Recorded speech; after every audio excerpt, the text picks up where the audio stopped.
Hey everybody, it's Commander Clyde. Welcome back. We're here for another Duel Tierlist update because Tsukuyomi has of course been added to Ranked. I'm recording this second time because the webpage crashed the first time. So, woohoo. Anyway, so the last time we were here, of course, the tier list was bugged and did not show me everything. This time it appears to be working, so we can put Cthulhu down on the list and actually save it this time. Oh, he goes right there with Yorm. I talked about it in the last update with Cthulhu, but anyway, to reiterate again, he has the same issue that most Guardians have, which is, or Guardians of his style, which is all in kit. You have to kill your opponent with everything. If you don't, you die. That's really pretty simple. He also has some issues with mobility sometimes, because if he uses his 3, there's some gods that can just kind of run away from him after that, and then he can't chase you. And it can be really easy to avoid the mire, so it's hard to apply that route to actually lock somebody down. So Cthulhu has a little bit of a hard time in most situations, just because he doesn't quite have the damage to all-in kill his opponents most of the time, or he's got mobility issues. Yorm has the same problems, but he has fewer mobility issues because his ult has such a long range. So yeah, that's Cthulhu for you. Check our bottom tier homies while we're down here. You know, I kind of gotta give Zeus props on occasion. I think he's slightly improved now. It's been a long time since I've moved him, and he's gotten several buffs in that time. And again, as I've always said, even though he's a pretty awful dual character, I still think he is one of the best level 3s in the game.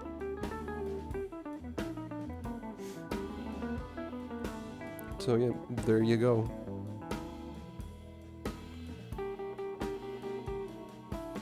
Let's see here, anybody else moving, huh? What are we doing?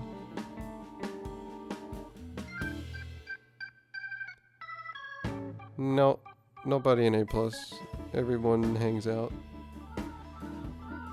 Anyway, let's get this one out of the way. Put Freya at the top of S, because this god's in a really stupid state right now.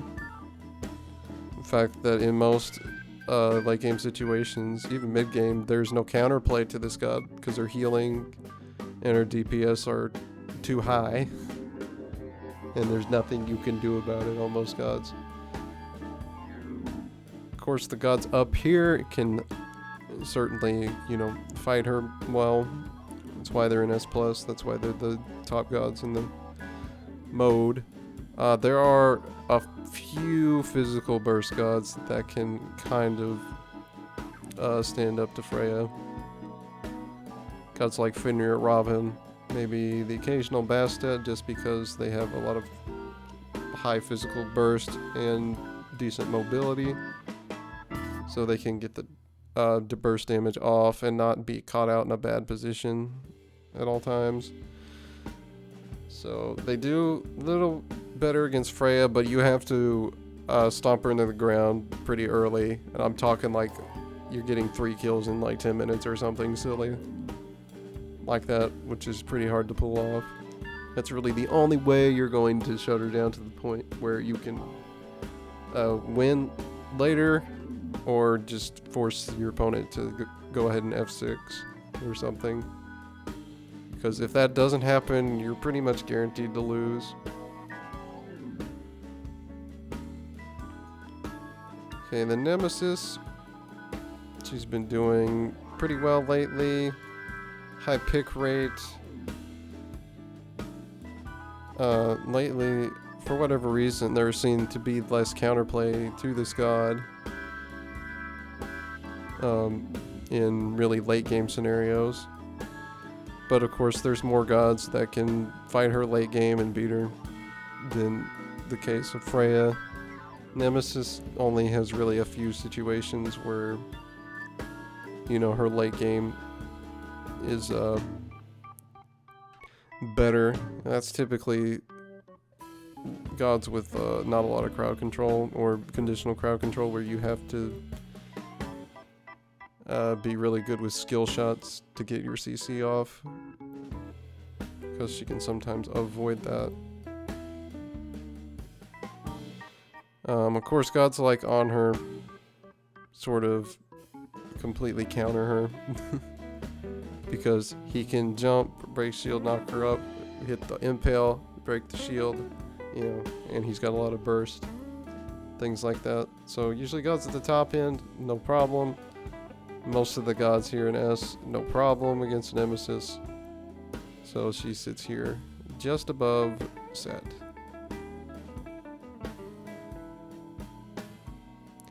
With that in mind, I'm giving Robin the boost. This god is incredibly undervalued in Duel right now. I recommend everyone try him at least once. You gotta go that heavy burst build. We gotta be getting trans, we gotta be getting boots, we gotta be getting just a hybrid defense item, you know. We're talking Void, Runic, those things. He gets along fine without having full defense. You want the extra power. Basically, yeah, you just want a ton of power on this god, and he can burst kill anyone.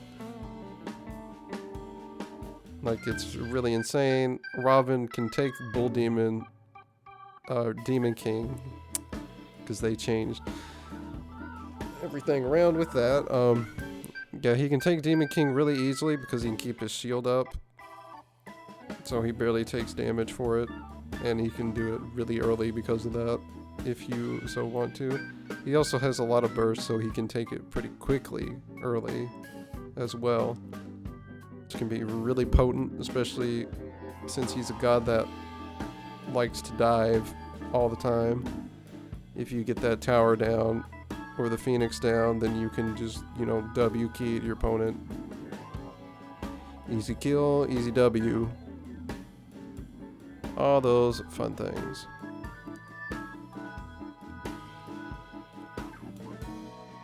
Do I put Fenrir in that same?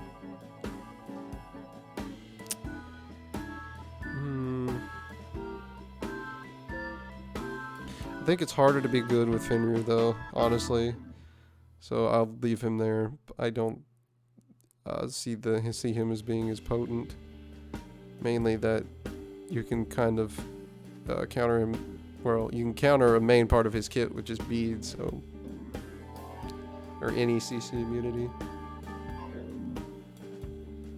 I have Pele down here. I don't know why. Let me just throw her there. Where would she be? I guess, yeah, about there would be a good spot. I don't have a whole lot to say about that move. I think I was just undervaluing that. Pretty simple one. Anyway, okay, so the moment everyone has been waiting for is, where is Tsukuyomi gonna go? And first let's talk about the last video with Cupid and me kind of smoking that Tsukuyomi. So don't let that fool you into thinking he's not as good, because the guy I fought was not particularly great. So, can't judge it off that. We judge it off of top level of play. And since Tsukuyomi has an incredibly high skill ceiling, we are going to treat him as such. So he can probably beat most of these gods. There's a lot of gods in S he can beat situationally if you know how to play it. This is weird because I have these gods set up in funky ways, because there's certain gods in here I would say he beats and some I don't think he does. Like Osiris and Bellona are dead middle of the tier, but he doesn't beat them, I don't think. But he could beat these gods up here, so it's kind of hard. I guess then we would weigh the number of good matchups he has versus bad, and he has a lot of good ones. So I'm gonna boop right there, just in front of Hades, right behind Heim. God's pretty nuts. Decent mobility for the most part, decent burst, deceiving burst because he can deal a lot of damage pretty quickly if you use your passive correctly. Off of your abilities that give you the extra ranged auto, you can deal a lot of unexpected bursts very quickly. The 2, great ability, knock-up immunity, and it's got a stun on the end of it. The 3 doesn't really do a whole lot. That's just like a slow and just so you can get your ranged auto too. That's about all it's good for. Not a huge ability. The 1's pretty good because you burst. If you have low cooldown, then it gets really annoying because you can walk up to your opponent. If you hit him, pick it up, use it again, and just keep spamming the shit out of that. And then the ult is, that's a completely ridiculous ability. And why does it exist? I don't know. However, of course, Aegis is a good relic against that because he will only dash for the number of beams that deal damage, and if they don't deal damage to you, then he can't dash. So most of the time you're going to have a hard time blocking all 4, but you can reliably block at least 3 of his beams, which means he gets 1 dash, which is kind of good for baiting, honestly, because then you Aegis, they won't deal as much damage as they expect, and then you've made them dash right up to you, and then you can find them from there. And I actually took advantage of that several times in the Cupid match in the last video. But anyway, yep. In my estimation, that is where Tsukuyomi sits right about now. I think he has a good matchup against most gods in the game. Very high skill ceiling, which makes him very dangerous. Or anyone who is particularly good with this god could beat anything. That's where he is right now. But he does have quite a learning curve to him, so most low level players are not going to do very well, not going to do nearly as well with him, because they just have not explored the god to the extent that allows them to do that. And some people just know how to use gods better than others. That's how it is. Sometimes it just fits. But anyway, yeah. High skill ceiling god can reliably beat anything with a particularly skilled player using him. And we will see where he goes from there. With that being said, guys, like and subscribe if you enjoyed the tier list update. Leave a comment down below if you want. Opinions are always welcome. And check the helpful links down in the description. And I'll see you guys next time for some more Smite. Have a good one.